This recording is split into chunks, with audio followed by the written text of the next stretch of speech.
नमस्कार, मैं हूं मनीष ठाकुर और आप देख रहे हैं द व्यूज मीडिया। क्या कश्मीर में के फेल्योर के साथ साथ एक और बड़ी भूल थी पंडित नेहरू की, जिसकी सजा भारत आज तक भुगत रहा है और ना जाने कब तक भुगतता ही रह जाएगा। सरदार वल्लभ भाई पटेल ने 500 से ज्यादा देशी रियासतों को भारत में शामिल किया, जिसमें जूनागढ़ और हैदराबाद जैसे देशी रियासत थे जिसमें भारी टकराव था। लेकिन एकमात्र देशी रियासत को भारत में शामिल करने की जिम्मेदारी पंडित नेहरू की थी, वो कश्मीर था। और हम और आप जानते हैं कि उसकी सजा हम क्या भुगत रहे हैं। लेकिन क्या नेपाल भी भारत में शामिल होना चाहता था और पंडित नेहरू ने उसे भारत में शामिल करने से इनकार कर दिया? क्या दुनिया में कोई ऐसा राष्ट्र प्रमुख और भी होगा? भारत और नेपाल के बारे में कहा जाता है कि हमारा बेटी और रोटी का रिश्ता है। दुनिया में एकमात्र देश है जिसके साथ हमारा बेटी रोटी का रिश्ता है, वो नेपाल है। नेपाल हमेशा से एक स्वतंत्र राष्ट्र रहा, लेकिन एक वक्त था जब राजा त्रिभुवन नेपाल के राजा थे। देश हिंदू राष्ट्र था, जब तक वहाँ राजतंत्र रहा वो हिंदू राष्ट्र रहा।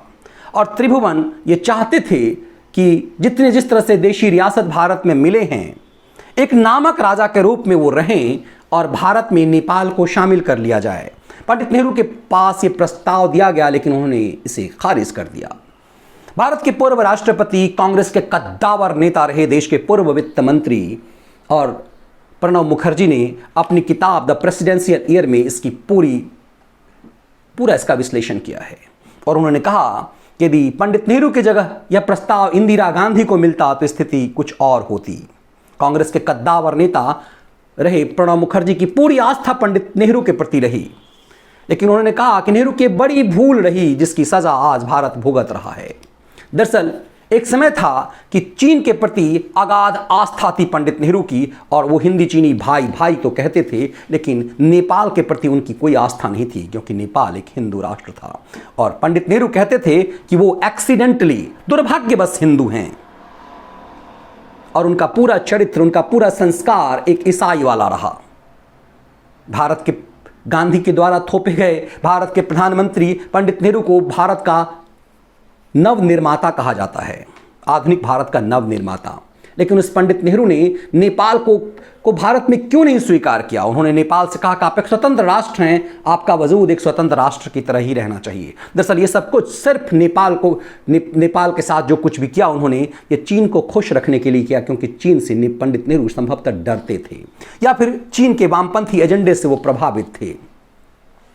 नेपाल ऐसा इसलिए चाहता था कि जब तिब्बत पर चीन ने कब्जा कर लिया तो नेपाल को डर था कहीं चीन उसे भी ना निगल जाए। नेपाल को ये लगने लगा कि यदि चीन उसे निगल गया, इससे बेहतर है कि वो भारत का हिस्सा हो, क्योंकि भारत एक हिंदू बहुल राष्ट्र है और नेपाल एक हिंदू राष्ट्र। साझा संस्कृति है, राम और सीता का संबंध नेपाल और भारत के बीच है, इससे बड़ा संबंध और कुछ हो नहीं सकता। राम हमारी सांस्कृतिक पहचान है और भारत के एक महत्वपूर्ण हिस्से में सीता उसकी बेटी मानी जाती है। सीता का जन्म भारत के उस सीतामढ़ी के हिस्से में हुआ जहां जब वो खेती के लिए हल चलाने आए राजा जनक, तो वहां से सीता की उत्पत्ति हुई। इसका मतलब है कि भारत और नेपाल की साझा संस्कृति है। आज भी मिथिला का आधा से ज्यादा हिस्सा नेपाल में है। मिथिला की राजधानी जनकपुर नेपाल में है और मिथिला का एक बड़ा हिस्सा बिहार प्रांत में है। तो इससे साफ लगता है कि कहीं ना कहीं हमारी साझी संस्कृति नेपाल और भारत के बीच अतीत में रही है, जिसे नेहरू ने खारिज कर दिया। नेहरू के इस खारिज करने के कारण आज एवरेस्ट हमारे सीमा में नहीं है। नेहरू के खारिज करने के कारण ही आज नेपाल चीन के नज़दीक चला गया, क्योंकि जो ही वहाँ राजतंत्र खत्म हुआ, वहाँ की वामपंथी सरकारें, वहाँ की वामपंथी पार्टियों ने चीन के पैसे पर पलते फलते हुए नेपाल को भारत से दूर कर दिया। और भारत में मौजूद चीनी एजेंटों ने नेपाल के साथ मिलकर नेपाल के इस वामपंथियों के साथ मिलकर के चीनी एजेंडे को सफल करते हुए नेपाल को भारत से दूर कर दिया। नेहरू की गलती इस कदर भारत इसकी सजा भुगत रहा है। प्रेसिडेंशियल ईयर में पंडित नेहरू के बारे में वो लिखते हैं प्रणब मुखर्जी कि यदि इंदिरा गांधी होती तो नेहरू की तरह ये भूल नहीं करती, और इंदिरा ने यह साबित किया सिक्किम को भारत का 22वां राज्य बना करके। तो पंडित नेहरू के उस सिद्धांत को उनकी बेटी ने ही खारिज किया कि एक स्वतंत्र राष्ट्र का जो वजूद है वो ऐसी ही रहनी चाहिए। हमने सिक्किम पे कब्जा नहीं किया, सिक्किम की स्वयं इच्छा थी कि भारत में वो मिले। हम नेपाल पर कब्जा नहीं करना चाहते थे, हम उस सिद्धांत को नहीं मानते। हम राम के उस सिद्धांत को मानते हैं कि लंका विजय के बाद भी भगवान राम ने उसकी रावण के भाई को नेपाल श्रीलंका सौंप दिया था। हम विस्तारवादी नीति को का पालन नहीं करते, लेकिन कोई कमज़ोर यदि अपने बचाव में हमारे संरक्षण चाहता है तो ये ज़रूरी था। नेहरू की इस भूल को लगातार भारत भुगत रहा है। नेहरू की इस भूल के कारण ही आज नेपाल भारत से दूर होता जा रहा है। इसका कारण सिर्फ ये नहीं कि हमारा संबंध खराब है, कूटनीतिक रिश्तों के लिए यह जरूरी है कि चीन जिस तरह से नेपाल का इस्तेमाल कर रहा है अपने वामपंथी एजेंडे से, इसके कारण भारत की जो अंतर्राष्ट्रीय सीमा है वो उसमें रिश्तों में खटास आ रहा, भारत का तनाव बढ़ता जा रहा है।